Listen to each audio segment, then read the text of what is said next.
சவரிசி பாயசம் வைக்க போகிறோம். அதுக்கு ஒரு கிண்ணி சவரிசி, ஒரு கிண்ணி சிறுபயிறு அளந்து தான் போட்டிருக்கேன். இப்போ நம்ம அடுப்பில் தண்ணி வச்சுக்கிடுவோம். தண்ணி சூடான பிறகு பருப்பு போடுவோம். சிறுபருப்பு போடணும். இப்போ தண்ணி நல்லா கொதிச்சுட்டு சிறுபைத்தம் பருப்பு வறுத்து வச்சுக்கிடணும், போடுவோம். போட்டாச்சு. இனிமேல் சிறுபைத்தம் பருப்பு நல்லா கொதித்த பிறகு சவரிசி போடணும். நம்ம அதுக்கு மேலே கொண்டக்கடலை வைப்போம். கொண்டக்கடலை காட்டு கொண்டக்கடலை வைப்போம்.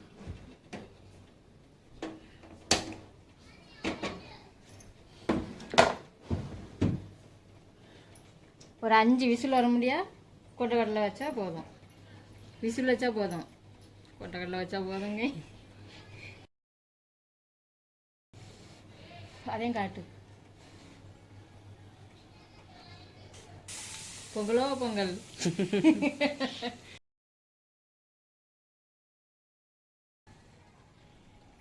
விநாயகர் சதுர்த்தி ஸ்பெஷல். கொதிச்சுட்டு கொஞ்சம் வேகட்டும். ஒரு 10 நிமிஷம் வெந்த பிறகு சவரிசி போடணும். இப்போ நம்ம கொண்டக்கடலை மூடி வச்சுருக்கோம். இப்போ நம்ம போட்ட பருப்பு வெந்துட்டு, இப்போ நம்ம இந்த ஸ்டேஜில் சவரிசி போடணும். ஒரு கிண்ணி சவரிசி போட்டுருவோம். சவரிசி வேவதுக்கு 1/2 hour ஆகும். 1/2 hour கழித்து நம்ம தேங்காய் போடணும், திராட்சை போடணும். 1/2 hour கழித்து பார்ப்போம். A few moments later. நம்மளுக்கு இப்போ சவரிசியும் வந்துட்டு பருப்பும் வந்துட்டு நம்ம திராட்சை போட்டு விடுவோம். ஒரு குத்து திராட்சை.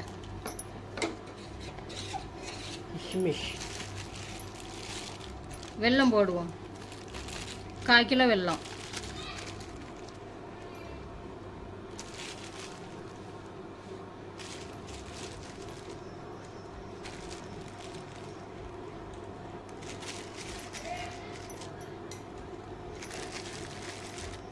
நல்லா கிண்டி விடணும். கீழே பிடிச்சிடக்கூடாது.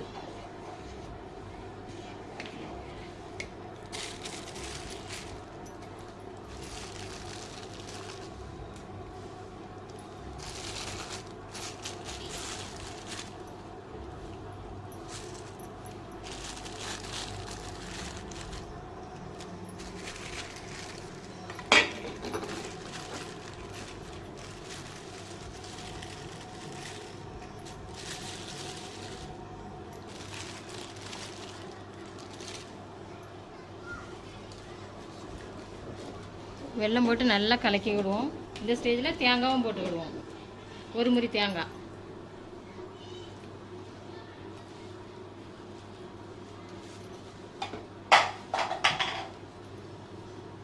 தேங்காய் போட்டால் இன்னும் ருசியாக இருக்கும், டேஸ்டாக இருக்கும்.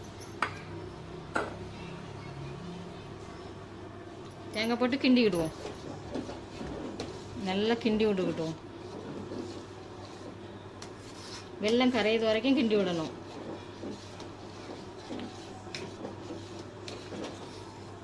பாயாசம் ரெடி.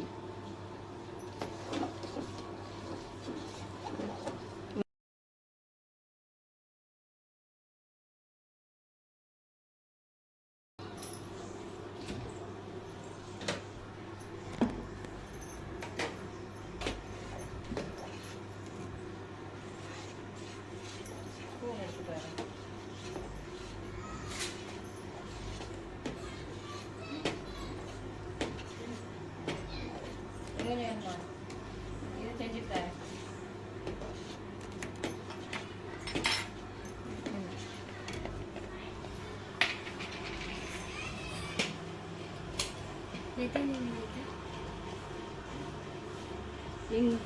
இது சுக்கு பொடி. நம்ம 1/2 ஸ்பூன் சுக்கு பொடி போட்டுக்கிடுவோம். 1/2 ஸ்பூன் சுக்கு பொடி.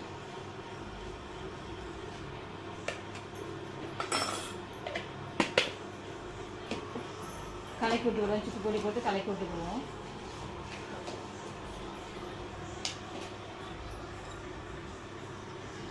கால் ஸ்பூன் ஏலக்காய் பொடி.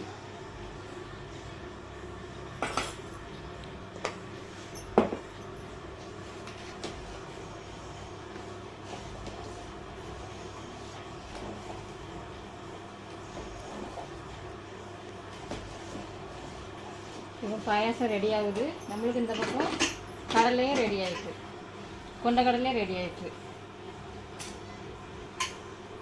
இப்போ நம்ம கொண்டக்கடலை தாளிக்க போகிறோம்.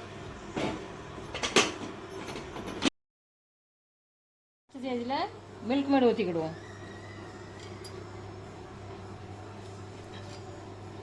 ஒரு 4 ஸ்பூன் மில்க் மேட் ஊற்றுங்க. 2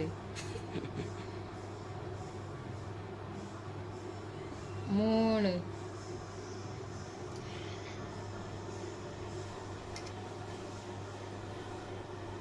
4 ஸ்பூன்.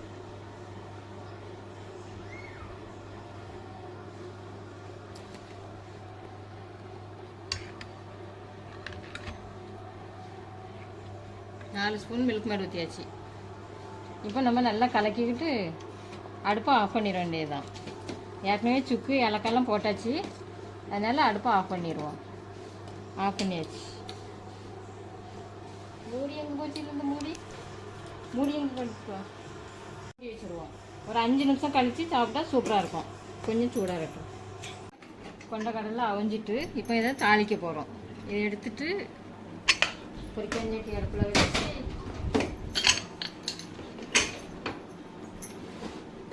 அடுப்பு பற்ற வச்சுக்கணும்.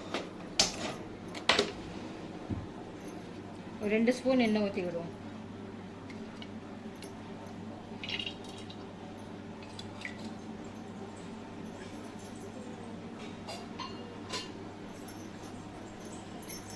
எண்ணெய் காயட்டும். எண்ணெய் காய்ஞ்ச பிறகு கடுகு ஜீரகம் போடணும்.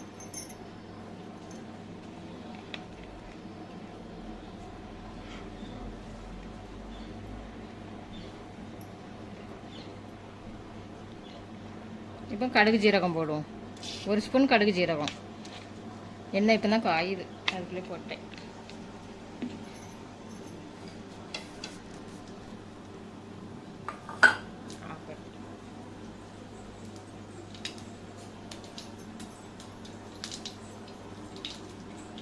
இப்போ கடுகு ஜீரகம் வெடிக்குது.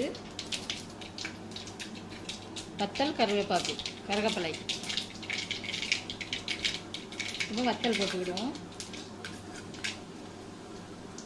இப்போ கருவேப்பிலை போடுவோம். போட்டு கிண்டி விட்டுவிடுவோம்.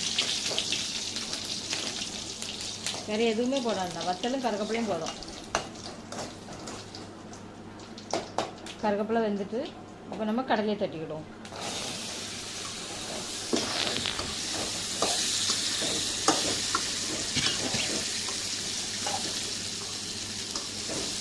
ஒரு 5 நிமிஷம் அடுப்பில் வச்சு கிண்டணும்.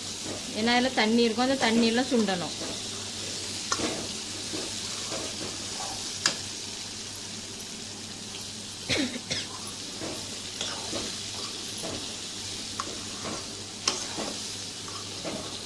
தேங்காய் வேணுங்கவே தேங்காய் போட்டுக்கிடணுங்க.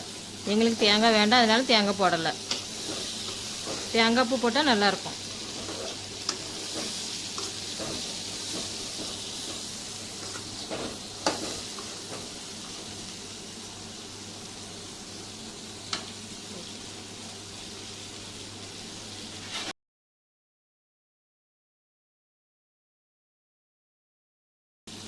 இப்போ 5 நிமிஷம் ஆயிடுச்சு. கடலை ரெடி ஆகிடுச்சு. நம்ம இப்போ அடுப்பை ஆஃப் பண்ணி மூடி வச்சுருவோம். ரெடி, கடலை ரெடி.